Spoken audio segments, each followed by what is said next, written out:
주진우의 이슈 해설. 주진우의 이슈 해설. 구독, 좋아요, 알림 설정 부탁드립니다. 안녕하세요. 주진우 의원입니다. 오늘은 민주당이 왜 이렇게 조희대 대법원장 탄핵을 자꾸 추진하려고 할까요? 너무 국민 알기를 우습게 아는 것이고 사법부의 어떤 중립성을 흔드는 것인데 이게 완전 선을 넘은 것이거든요. 그래서 이 부분에 대한 말씀을 좀 드리고자 합니다. 연휴 기간 동안 민주당이 긴급의총을 소집해서 굉장히 대법원장에 대해서 거의 탄핵 소추할 것처럼 직전까지 갔다가 잠시 유보를 했습니다. 그리고 민주당 김민석 최고위원 같은 경우에는 대법원장을 상대로 탄핵도 물론이거니와 특검을 해야 된다.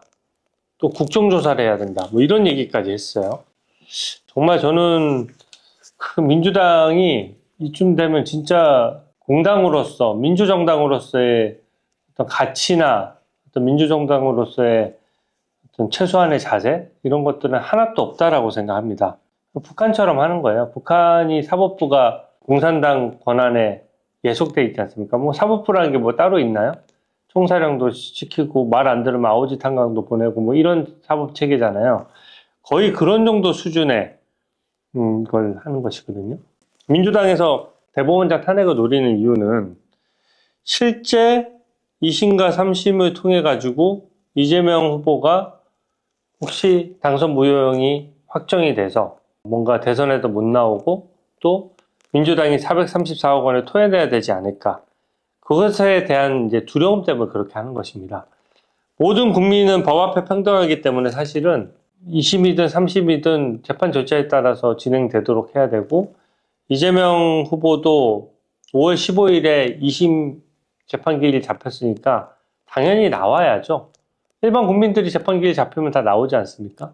누가 고의로 이걸 지연하겠습니까? 근데도 이런 것들을 다 안 하기 위해서 법원을 압박하는 정도가 아니라 완전 협박하는 거죠. 그래서 대법원장 조희대 대법원장에 대해서 탄핵 소추하겠다라고 얘기를 하는 것입니다. 과연 탄핵 사유가 될까요? 대법관들이 10대 2로 압도적인 유죄 판결을 했습니다. 그 10명의 대법관들이요.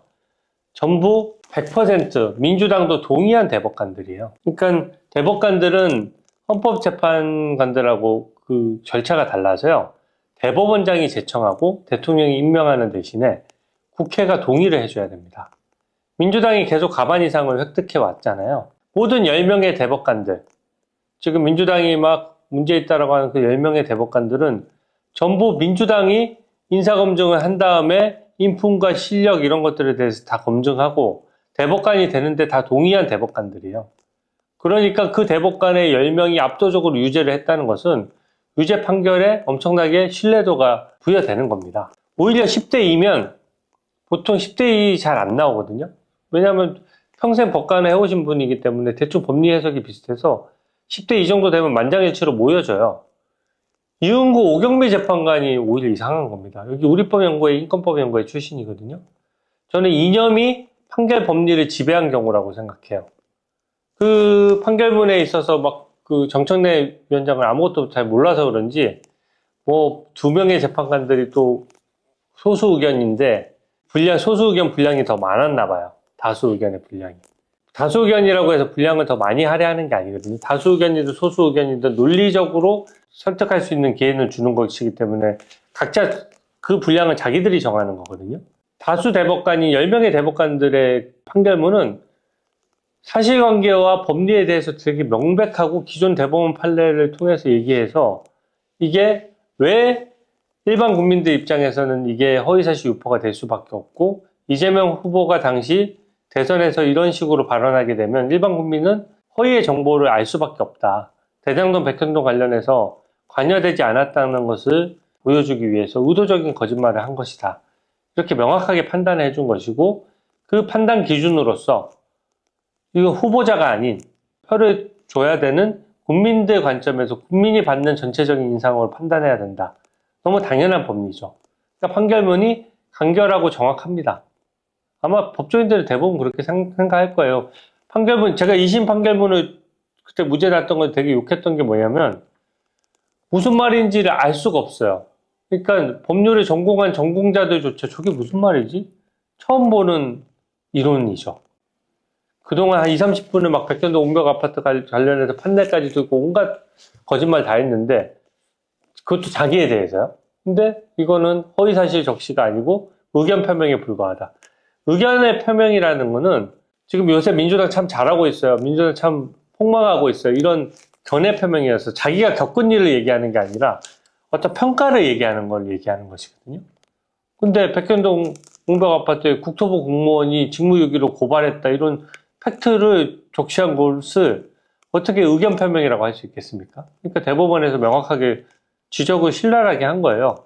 아니 그런 것들은 당연히 사실관계에 대한 진술이기 때문에 이게 맞는지 안 맞는지를 따져야 되고 이거는 전체적인 그 당시 상황에 비추어 봤을 때 국토부가 명시적으로 성남시가 결정한 문제지 국토부는 관여하지 않겠다라고 공문까지 보냈지 않느냐.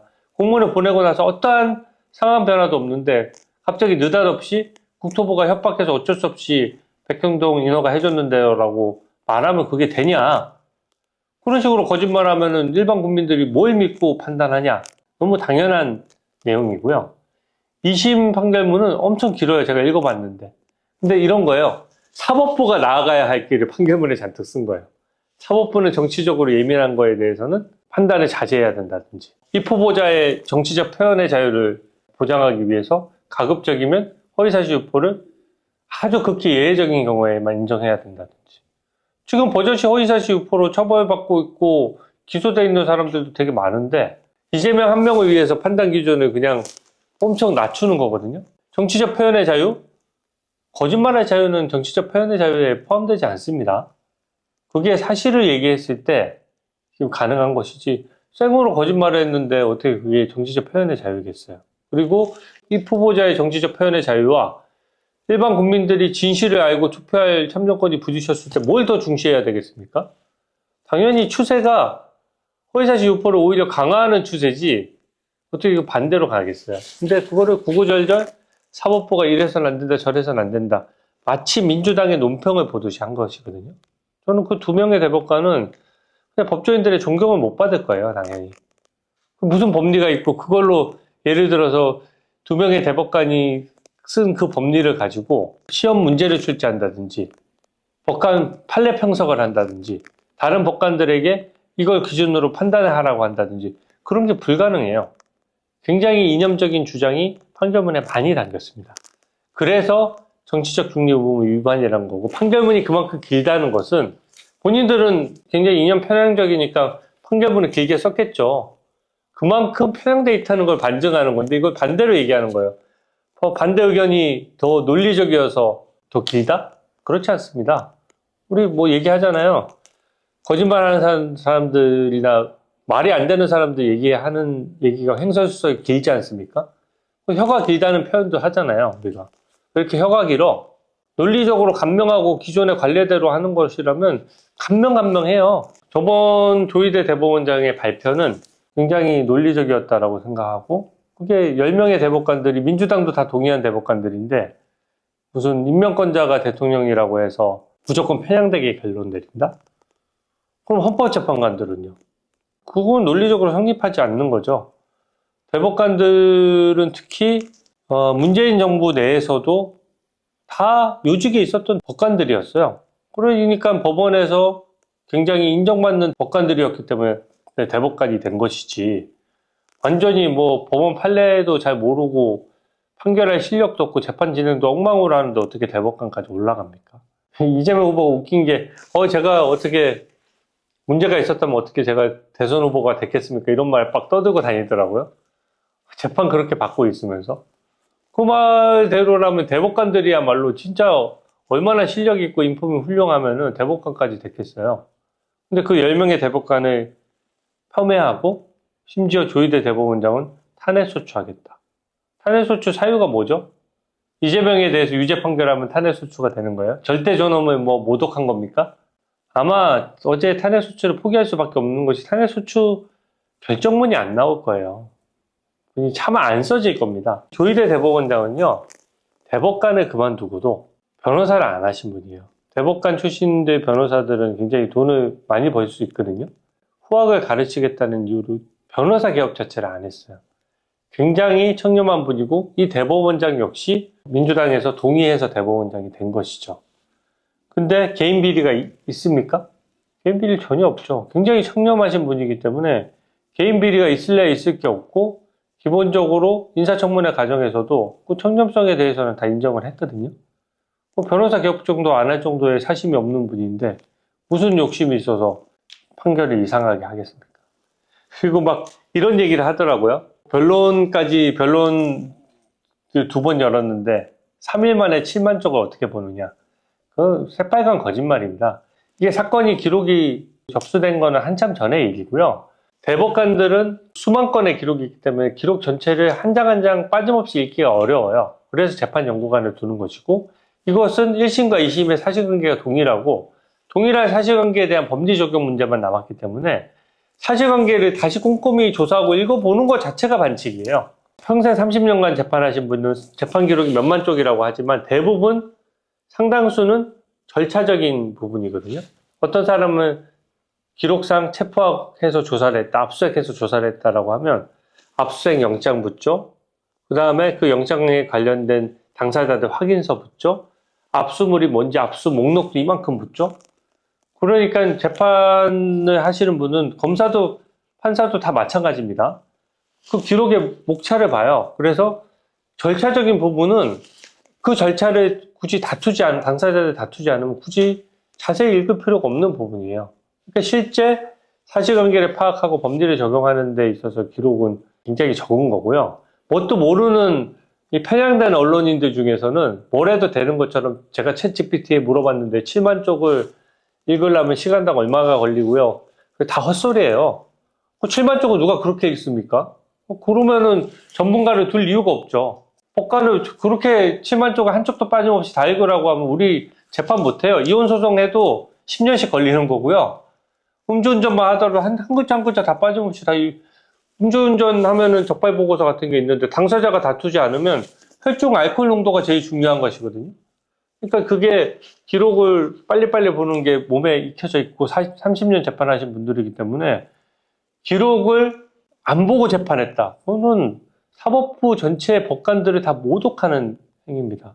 민주당이 사법부 전체를 욕보이고 있어요. 그리고 이렇게 사법부 탄핵소추하고 겁박하잖아요. 예전에 독재 정권 때 사법부를 압박해서 법관들이 처음으로 나서서 연판장 돌린 사태가 있었습니다. 독재 정권 하에서도 굉장히 용기 있는 행동이었고 사법부가 그렇게 나서니까 그 독재 정권조차도 고개를 숙였어요.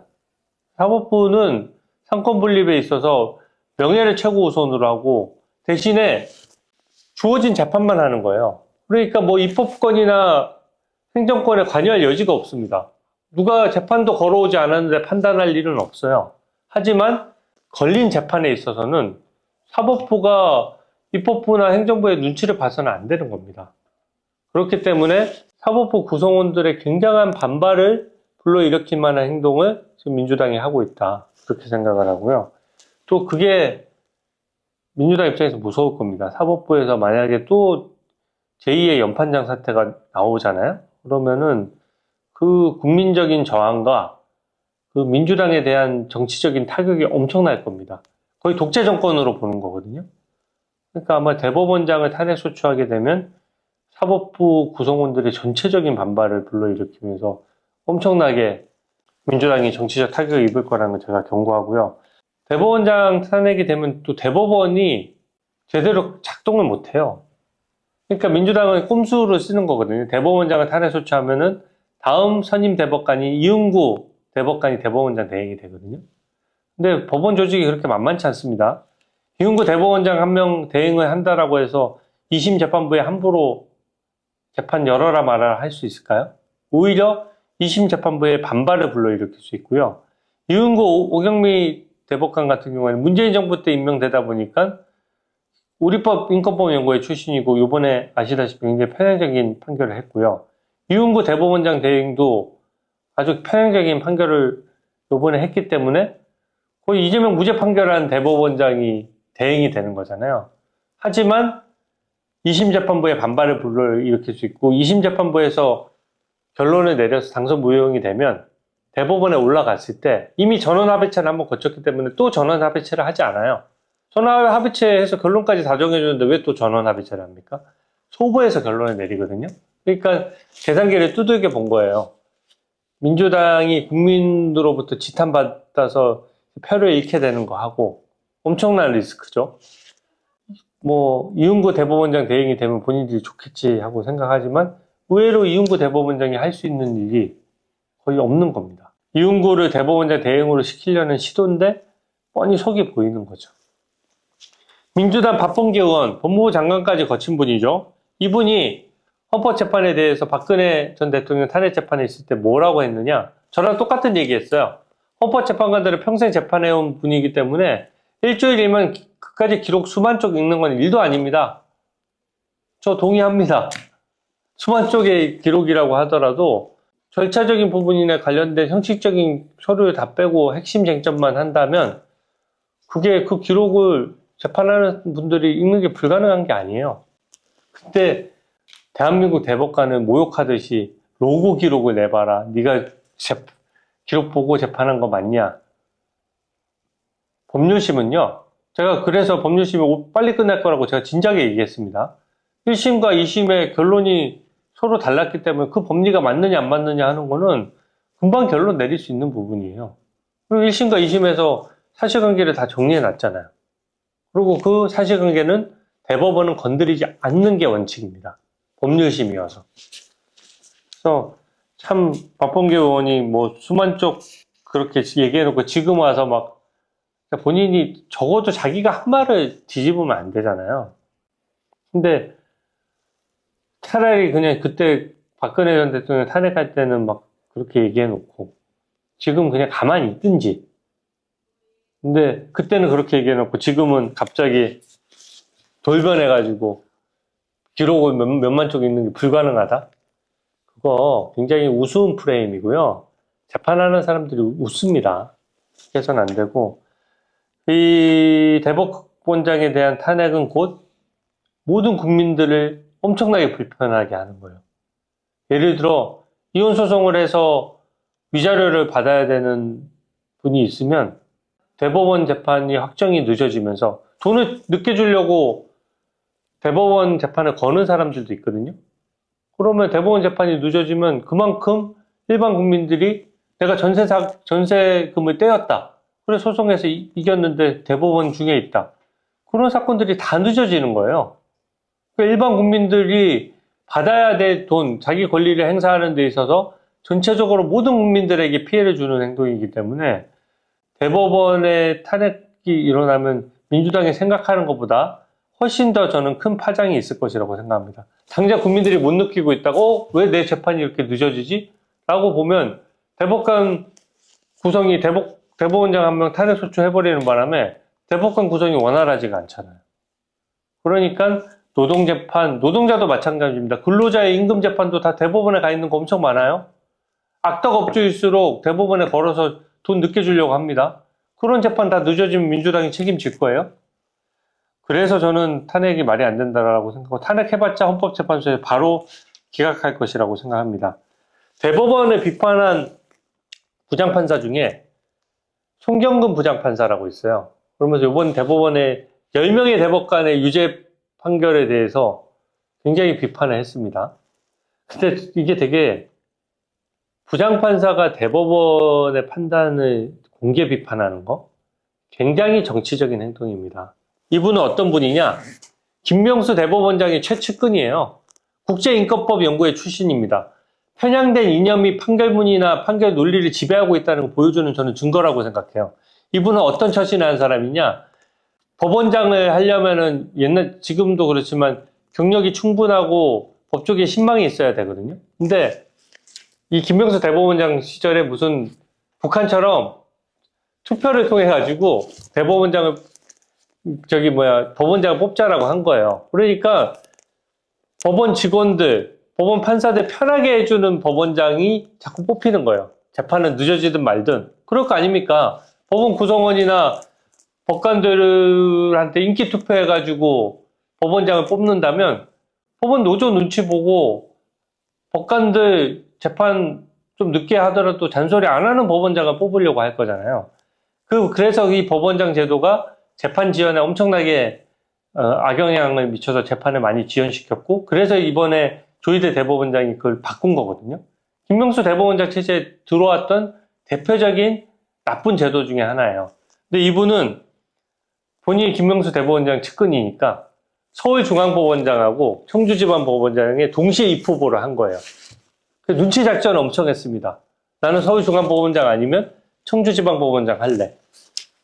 얼마나 야근 행동입니까? 그리고 평생 명예를 생각하는 몇십 년간 명예를 위해서 해왔던 법관이 어떻게 입후보를 그렇게 양쪽에 해가지고, 아마 저 처음 봤어요.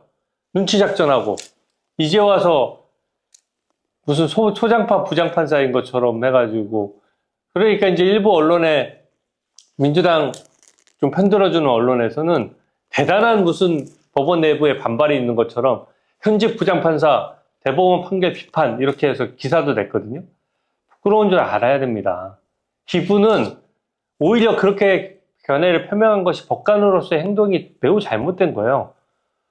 법관이나 대법관이나 다 마찬가지입니다. 판결로서 얘기해야 되는 것이지 누가 입으로 떠듭니까?